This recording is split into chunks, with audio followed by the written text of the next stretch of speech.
Coucou tout le monde. Alors on se retrouve pour un nouveau podcast et aujourd'hui j'ai décidé de vous lire une partie des fameuses histoires de Pierre Bellemare. Tout le monde connaît ou a connu Pierre Bellemare, et si vous ne le connaissez pas, si vous êtes né après les années 2000 et quelques, peut-être que vous ne le connaissez pas, et à ce moment-là, je vous le fais découvrir. J'espère que ça vous fera plaisir, mais attention, vous risquez d'avoir peur. Donc, ce petit bouquin s'appelle Nuit d'angoisse. Alors là, c'est c'est le volume 2.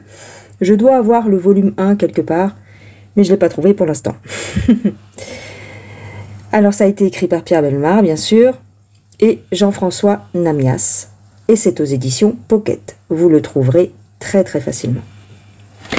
On y va, on démarre. Éteignez les lumières. Fermez les volets, fermez bien votre porte. On est parti.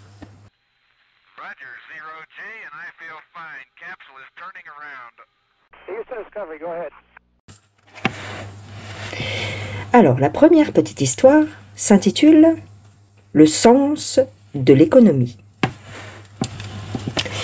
6 heures du matin, dans la nuit du 21 au 22 mars 1915. Une épaisse couche de neige, tombée la veille, recouvre les quelques maisons de type colonial de la petite ville de West Selby, dans le comté d'Orléans, aux États-Unis. Charles Stillow, 25 ans, ouvrier agricole chez Gregor Phelps, avance avec difficulté sur le chemin enneigé. Sa lourde silhouette progresse lentement dans la campagne déserte. Visiblement, il s'est habillé à la hâte. Il a enfilé des bottes et passé un manteau grossier au-dessus de son pyjama. Il arrive enfin devant la ferme de son patron et lance d'une voix rocailleuse « Monsieur Phelps, il se passe quelque chose ?» Pas de réponse. Il fait encore quelques pas et bute encore endormi sur le corps immobile d'une femme en chemise de nuit. Il se penche et pousse un cri. Oh, c'est Margaret Woolcott, la gouvernante de son employeur. Elle est couverte de sang. Du coup, Charles Stillow se rue à l'intérieur de la ferme. La porte est ouverte, mais il a du mal à la pousser. Quelque chose la retient. C'est le corps de son patron, lui aussi. Il est couvert de sang. De toute la vitesse de ses jambes, Charles Stillow court chez le shérif. Il est bouleversé. Il se répète à haute voix tout en courant. « Eh ben ça alors! Eh ben ça alors !» Charles Stillow, ouvrier agricole immigré, récemment d'Allemagne, est un brave garçon, un peu épais au physique comme au moral. Mais il sent confusément que ce drame va lui attirer des tas d'ennuis. Pourquoi fallait-il qu'il lui arrive une chose pareille? Il ne demandait qu'à continuer sa petite vie tranquille, sa femme qui va accoucher dans les jours qui viennent, son travail de garçon de ferme chez Gregor Phelps pour $400 par an. Maintenant, on va lui faire des histoires, peut-être même qu'on va lui demander de retourner en Allemagne. Charles Stillow n'imagine pas plus grave. L'imagination n'a jamais été son fort. Nelson Barlett, le shérif du comté d'Orléans, paraît sur le seuil de sa ferme au cri de Charles Stillow. Il a la cinquantaine, une calvitie déjà prononcée. Il est quelque peu benonnant. Nelson Barlett est cultivateur, comme tous ses concitoyens. Ses fonctions de shérif ne sont que symboliques. Si ses compatriotes l'ont élu, ce n'est pas en fonction de ses compétences spéciales en matière de police. Pourquoi d'ailleurs? Il ne s'est jamais rien passé à West Selby. Non, les gens l'ont choisi en raison de l'estime qu'il lui portait. Nelson Barlett est d'une moralité irréprochable. Il est assidu aux offices religieux, il a 12 enfants, il est réputé pour son sens de l'économie. Bref, c'est un digne représentant de cette mentalité puritaine qui fait la force de l'Amérique. Le shérif arrive en maugréant. « C'est toi, Stillow? Eh ben, mon gars, qu'est-ce qui t'arrive? T'aurais pas bu des fois ?» L'ouvrier agricole réplique d'une voix blanche. « C'est affreux, Gregor Phelps, on l'a tué. C'est au tour du shérif de perdre la voix. « Mais il n'y a jamais eu de meurtre à West Selby !» Charles Stilo continue d'un ton plus défait encore. « Cette fois, il y en a même 2. Margaret Woolcott, la gouvernante, a été assassinée aussi. » Un moment plus tard, le shérif, que ses jambes soutiennent à peine, prend le chemin de la ferme. Il a demandé à quelques voisins de venir l'aider, car West Selby ne compte pas d'agent de police. Tout le monde se retrouve sur les lieux du drame. Nelson Bartlett constate la réalité des faits en poussant des gémissements. « Quel malheur, mon Dieu! Quel malheur !» C'est Charles Stilo, penché sur le corps de Phelps, qui le ramène à la situation présente. « On dirait qu'il vit encore. Il faudrait l'emmener à l'hôpital. » Un témoin présent, possesseur d'une automobile, se propose et le shérif se décide enfin à faire les premières investigations. Les victimes ont été abattues à coups de feu. Dans le bureau de Phelps, un secrétaire a été fracturé. Le vol est donc le mobile du meurtre. Pour le reste, Nelson Bartlett n'a pas la moindre idée de ce qu'il va faire. Il congédie tout le monde, il rentre chez lui et il attend. La première information sérieuse arrive le lendemain. Elle émane de l'hôpital où Gregor Phelps est mort tout de suite après son admission. Le médecin qui a pratiqué l'autopsie a découvert qu'il avait été tué de 3 balles de revolver de calibre 22. La gouvernante, qui a été autopsiée elle aussi, a été tuée avec la même arme. Fou de cette constatation, Nelson Bartlett décide de commencer son enquête. Tout ce qu'il imagine est de faire le tour des maisons de West Selby et d'interroger les gens d'une manière plus ou moins directe. « Vous n'auriez pas un revolver de calibre 22 ? Parce que vous comprenez, c'est l'arme du crime. » La réponse est évidemment toujours identique. « Ah non, shérif, j'ai bien des armes, hein, mais pas celle-là. » Charles Stilo fait la même réponse que les autres. De retour chez lui, Nelson Bartlett se désole. Il sent bien qu'il ne s'en sortira jamais. Demander des renforts de police, c'est une chose qu'il ne veut pas envisager. Ces policiers, il faudrait les payer, et cela mettrait en déséquilibre le budget du comté. Mais d'autre part, les habitants de West Selby ont été fortement traumatisés par la première affaire criminelle de leur histoire. Ils exigent une enquête rapide et un coupable, n'importe lequel. Mais il faut un coupable. Comment concilier économie et efficacité ? Le shérif met une journée entière à se poser la question et brusquement il trouve. Il a lu il y a quelque temps dans un journal les prodigieux exploits du détective privé Frank Newton. Il a, paraît-il, aidé plusieurs fois la police et résolu des affaires difficiles avec une rapidité déconcertante. Voilà la solution. Un homme seul coûte moins cher que toute une escouade de policiers. D'autant que ceux-ci seraient sous ses ordres et qu'il ne saurait guère quelles instructions leur donner. Le surlendemain, Frank Newton fait une arrivée remarquée à West Selby. Il faut dire que c'est un personnage. Il est démesurément grand, il a la bouche perpétuellement animée par la mastication de son chewing-gum, il est vêtu discrètement d'un chapeau de cow-boy blanc, d'un costume de velours gris clair et de bottes en crocodile. Mis au courant des faits par le shérif, Frank Newton conclut laconiquement. « Ce sera 100 $ tout de suite et 100 après l'arrestation du coupable. » Nelson Bartlett fait la grimace devant cette somme qui lui paraît énorme. Il tente d'argumenter, mais il n'y a rien à faire, il s'incline. « Ah, c'est d'accord, mais je suis pressé. Hein. » Le détective a un large sourire en empochant l'argent. « C'est comme si c'était fait. Ne vous inquiétez pas, j'ai mes méthodes. » Et effectivement, Frank Newton a ses méthodes. Elles consistent à chercher un suspect sans ressources, sans appui, pas très malin, et à le cuisiner jusqu'à ce qu'il finisse par avouer. Il se met sans tarder au travail. Qui a découvert le crime ? Charles Stilo. Qui est-ce ? Un journalier agricole, un pauvre type. Parfait. On va commencer par lui. 1 heure plus tard, le shérif et le détective sont occupés à une fouille méthodique dans le pauvre logement de Stilo. Et miracle, ils trouvent. Sous le lit du journalier est caché un revolver calibre 22. Confondu Oui, c'est ça, confondu d'admiration pour sa nouvelle recrue, Nelson Barlett arrête Stilo sur le champ et le conduit à la minuscule prison du comté. C'est maintenant la seconde phase de l'opération qui peut commencer, l'interrogatoire. Barlett et Newton se relaient auprès du suspect. C'est un flot incessant de questions. « Pourquoi n'as-tu pas dit que tu avais ce revolver ?»« J'avais peur d'être suspecté, mais je suis pas le seul à avoir un calibre 22. Hein. Il y en a d'autres qui ont menti, c'est sûr, hein, c'est sûr. » « Comment se fait-il que tu sois allé à la ferme de tes patrons à 6 heures du matin ?»« J'avais entendu du bruit. »« Allez, où t'as caché le magot ?» Et ainsi de suite.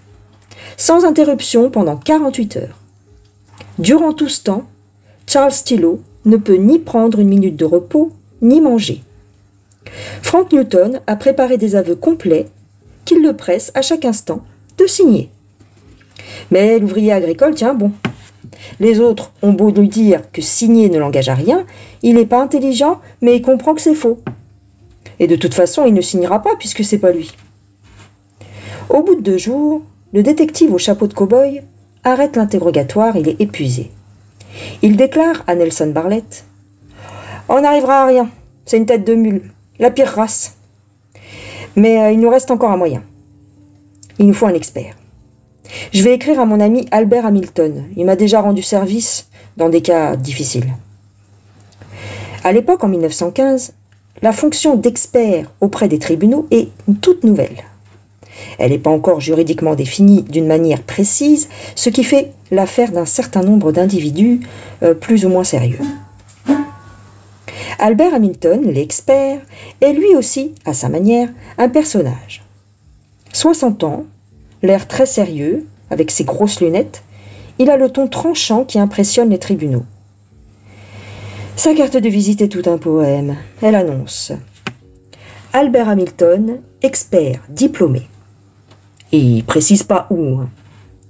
En microscopie, graphologie, écriture de machine à écrire, photographie, empreinte digitale, toxicologie, marque de sang, cause de décès, embaumement, blessure, identification de projectiles, poudre et explosifs.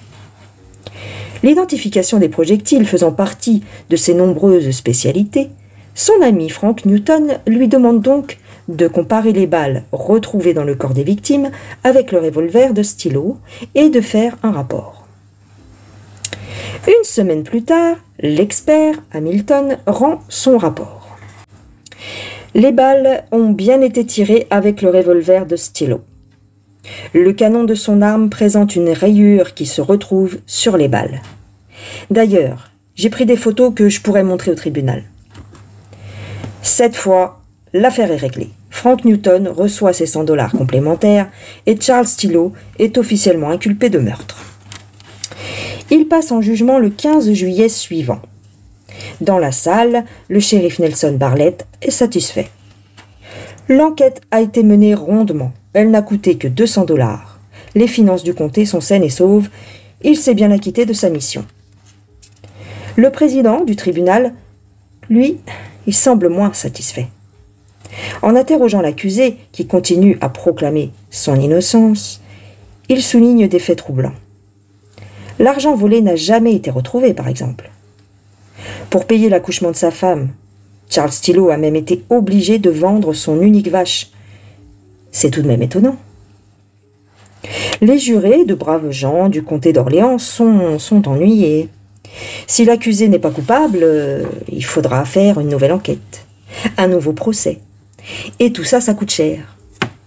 Bien sûr, ils ne veulent pas commettre une erreur judiciaire, mais ils souhaitent de tout leur cœur que Stilo soit bien le coupable.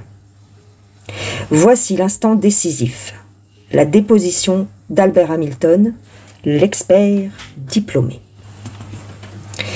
Il affirme avec conviction que les balles ont bien été tirées par l'arme de l'accusé et brandit théâtralement une série de photos qu'il fait passer aux juges et aux jurés. Comme vous le voyez, messieurs, les rayures sont caractéristiques. Malheureusement, aucune rayure n'est visible sur les clichés. Le président, d'ailleurs, lui en fait la remarque. Mais Albert Hamilton ne se démonte pas. Il réplique d'un ton péremptoire « C'est que j'ai photographié les balles du mauvais côté. » L'avocat de Charles Stilo, un débutant qui semble très impressionné de se trouver pour la première fois en cour d'assises, ne soulève aucune objection. Et à l'issue des débats, son client est condamné à mort. Normal. Les jurés du comté d'Orléans sont contents. Ils n'ont rien à se reprocher. Ils n'ont fait que suivre les conclusions de l'expert. Voilà un procès rondement mené et à moindre frais. Juillet 1916. Depuis un an, Charles Stilo, condamné à mort pour avoir tué son patron, et la gouvernante de celui-ci, attend la chaise électrique. Il clame son innocence avec un désespoir grandissant.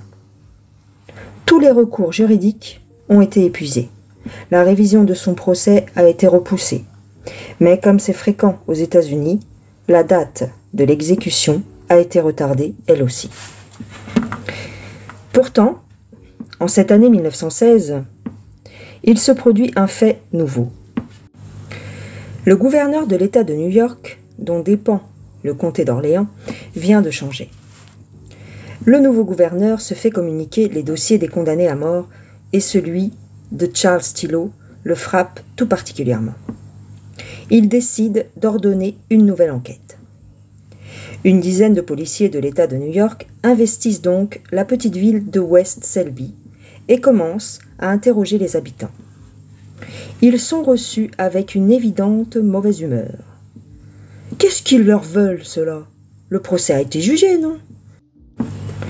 Ils voudraient tout de même pas qu'on en fasse un autre aux frais du comté. Et d'abord, qui est-ce qui va les payer, ces policiers?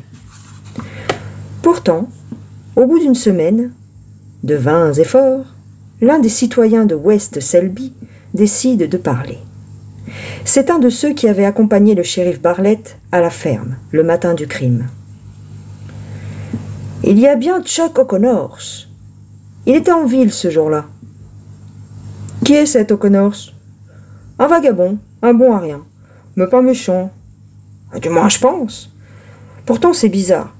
Quand je revenais de là-bas, je l'ai croisé et il m'a dit « Vous revenez de chez Phelps? Ils sont morts tous les deux, hein ?»